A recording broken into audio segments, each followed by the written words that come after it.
Bridezilla still insisted on me purchasing her $3,500 wedding dress and relentlessly mocked me on her significant day. Seeking revenge, I, a 27-year-old woman, found myself serving as the maid of honor for my sister-in-law, Christina, aged 25. My marriage to her brother, Martin, aged 28, had reached its one-year mark, and while the rest of Martin's family had embraced me, Christina remained an exception. Despite my initial attempts at kindness, Christina's uptight and mean demeanor resembled the mean girls from my high school and college days. Recognizing the futility of befriending her, I ceased efforts, and we settled into a pattern of mutual ignorance. Martin, concerned about our strained relationship, attempted to foster friendship, but Christina's lack of reciprocity led him to abandon the endeavor. The rest of the family, uninterested in forcing a connection between us, left us to our own devices. Given our history, I was surprised when Christina asked me to be her maid of honor a couple of months ago. Initially unenthusiastic about the idea, I expressed my need for time to consider before ultimately planning to decline. Christina and I barely knew each other, and she had made her dislike for me abundantly clear. Moreover, the role of maid of honor felt like a substantial commitment I wasn't prepared to undertake for someone like Christina. Despite my inclination to decline, I consulted Martin before making a final decision. He suggested that being Christina's maid of honor could be an opportunity for us to spend time together and possibly improve our relationship. Skeptical but swayed by Martin's reasoning, I reluctantly agreed, believing that Christina's invitation might signal a tentative gesture of friendship. The decision, however, came after extensive deliberation. I took a chance and agreed to be her maid of honor, only to regret it within a few weeks. Initially, she displayed a surprisingly pleasant demeanor, a welcome departure from her usual cold and gloomy behavior towards me. We had a great time planning and going out for brunch together. However, the situation took a turn when she asked me to purchase her wedding dress, a stunning but pricey $3,500 gown. Despite her mother's generous offer to let her wear a beautiful wedding dress from her own nuptials, altered to fit her perfectly, my sister-in-law insisted on the expensive dress that exceeded her budget. She explained that her current salary couldn't cover the cost, but she was determined to have that specific dress. Desperate, she appealed to me for financial assistance, knowing that my income surpassed hers. She couldn't turn to her parents or her fiancé, who both had valid reasons for not funding the extravagant purchase. Since I was her maid of honor and perceived as the designated rich relative, she felt it easier to approach me. As an investment banker, my income indeed exceeded most of her family members, but the reality remained that we weren't blood relatives. Feeling cornered, I tried to offer excuses, but her insistence wore me down. Reluctantly, I agreed to buy the dress on the condition that she reimbursed me in full afterward. Thankfully, I had the entire conversation recorded in text messages, where she acknowledged her commitment to repay the full amount. Now, armed with this information, I could use it against her. I had purchased the dress, and she was ecstatic. Her kindness towards me surpassed even her treatment of the other bridesmaids, who were her close friends. It felt rewarding for a couple of months until the wedding day, when she reverted to her old self in a particularly hurtful manner. On the day of the ceremony, she not only resumed her cold behavior but took it a step further by openly mocking and humiliating me in front of her friends and other guests. While the ceremony went smoothly due to minimal interaction, she began distancing herself from me early in the morning of her wedding. During the event, she reluctantly included me in socializing, but used the opportunity to make mean-spirited jokes at my expense, making both the guests and me uncomfortable. Her cruelty knew no bounds as she ridiculed everything from my appearance to my personality, targeting my weight, nose, social anxiety, and even my perfectionism. The unwarranted and senseless nature of her actions baffled me, especially considering the positive rapport we had established leading up to her wedding. I had almost believed we were friends. Unable to endure the humiliation any longer, I confronted her privately, questioning the sudden change in her behavior. She dismissed my concerns, claiming I was being oversensitive and insisting that she wasn't making fun of me. It was merely her sense of humor. Frustrated, I expressed my discomfort with her so-called humor, but she brushed it off, suggesting that if I couldn't handle it, I shouldn't be friends with her. Left standing in shock at her callousness, I eventually lost my temper and did something perhaps ill-advised. Positioned not far from the stage and noticing the band still setting up, I seized the moment. Walking onto the stage, where the microphones were not yet in use, I delivered a speech, a decision I would come to regret. As all eyes turned toward me, I had everyone's attention. I began my impromptu speech by recounting how Christina had asked me to be her maid of honor a couple of months ago. My husband and I naively thought it could be an opportunity for us to finally bond with her. I highlighted Christina's initial coldness and my hope that this role could lead to a genuine friendship. However, I soon realized that Christina, despite the temporary warmth, remained impossible to befriend due to her unpleasant nature. Bringing up the incident where she begged me to buy her wedding dress, I expressed my suspicion that she only asked me to be her maid of honor to secure the dress. Given my higher income, she likely endured niceties for a few months to ensure she got the dress she desired. As I spoke, I noticed the power to the microphone had been cut, prompting me to shout my speech. Security started making their way through the crowd towards me. Taking advantage of the moment, I revealed the damning texts on my phone, labeling Christina as tacky, ungrateful, and, fittingly, badzilla. Without looking back, I left the venue, relishing in the satisfaction of hearing her cry. On the bus home, I checked my phone to find around 100 texts from my family, including confused messages from my parents who had witnessed the spectacle at the wedding. Martin, my husband, expressed his disbelief and the need for a serious conversation. He also mentioned that Christina had become inconsolable after my departure, causing a temporary halt to the proceedings. Upon reaching home, I ignored the influx of texts from irrelevant relatives seeking drama and gossip. Instead, I treated myself to a cocktail and ordered a burger, compensating for the missed enjoyment of the wedding feast. Opting for a laid-back afternoon, I settled in front of the television to unwind. I chose to remain unresponsive to calls and texts until the evening, feeling it wasn't necessary to engage with anyone in my agitated state. The swirl of emotions, insult, humiliation, and a sense of being used overwhelmed me.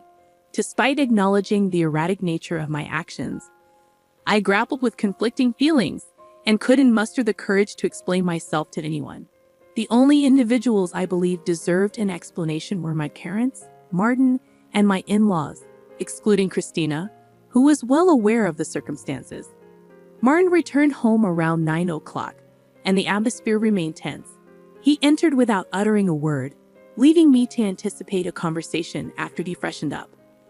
An hour passed with no sign of him approaching, prompting me to take the initiative and break the silence. Despite his stony demeanor and engrossment in his phone, I entered the bedroom where he lay. Drawing inspiration from my unfiltered approach at the wedding, I began explaining how Christina had insulted me throughout the morning. I recounted how I had given her an opportunity to apologize or reassure me that the mockery wouldn't continue for the sake of garnering laughs from her guests.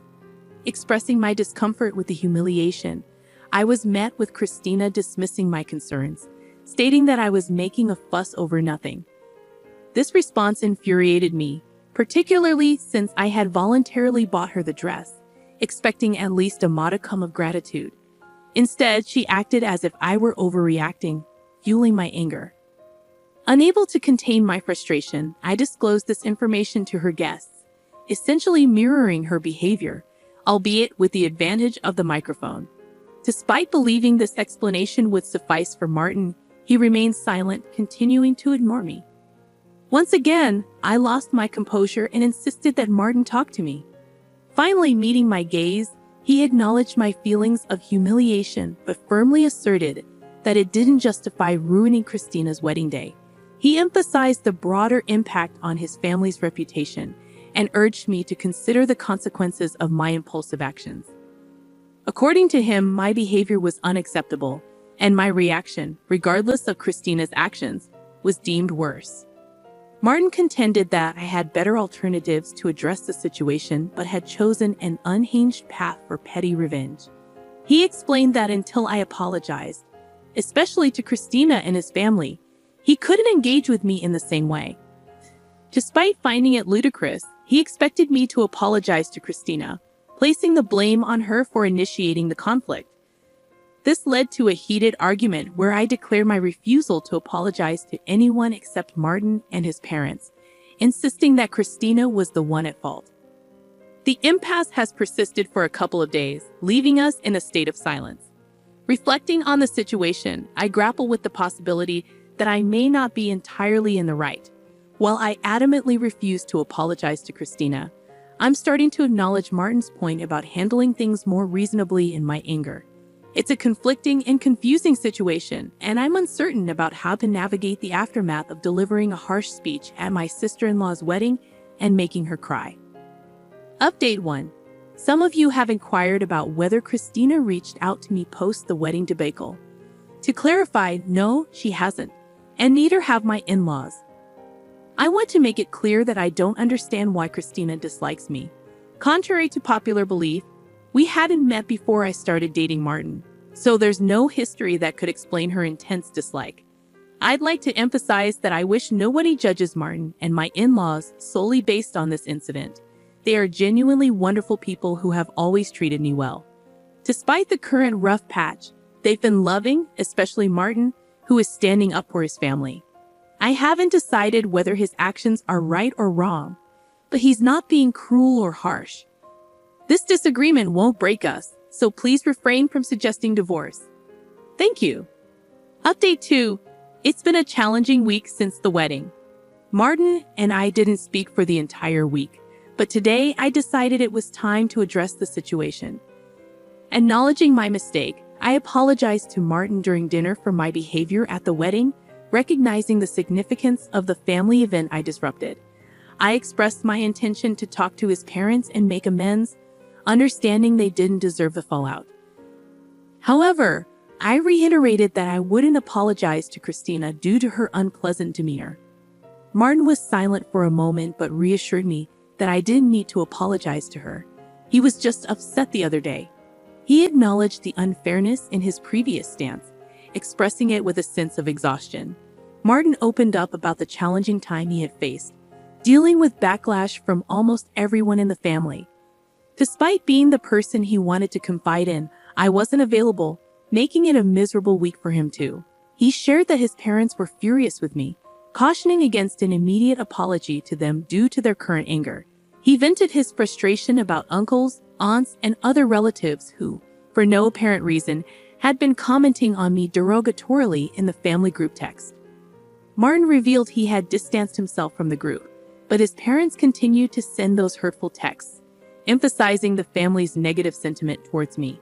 Surprisingly, he'd advised me against apologizing to Christina, recognizing that her actions had provoked my response. Despite my willingness to apologize to the family, he asserted that I owed no one an apology. According to Martin, these people were selfish, and the incident had revealed their self-centered nature. He disclosed his futile attempts to reason with his parents and family members, asserting Christina's role in instigating the situation. However, they refused to listen, dismissing my perspective and labeling me a psycho. Martin knew that any apology from me would only lead to further humiliation, and he was determined not to let that happen. While still maintaining that my actions were not okay, he stood by the belief that Christina was not as innocent as portrayed. He'd advised against apologizing to anyone, emphasizing that I shouldn't apologize to his parents even for the sake of my conscience. I decided it would be more effective to address the situation when they were more receptive and open to it. If I approached them now, it would likely be futile. In a way, it turned out well for both of us.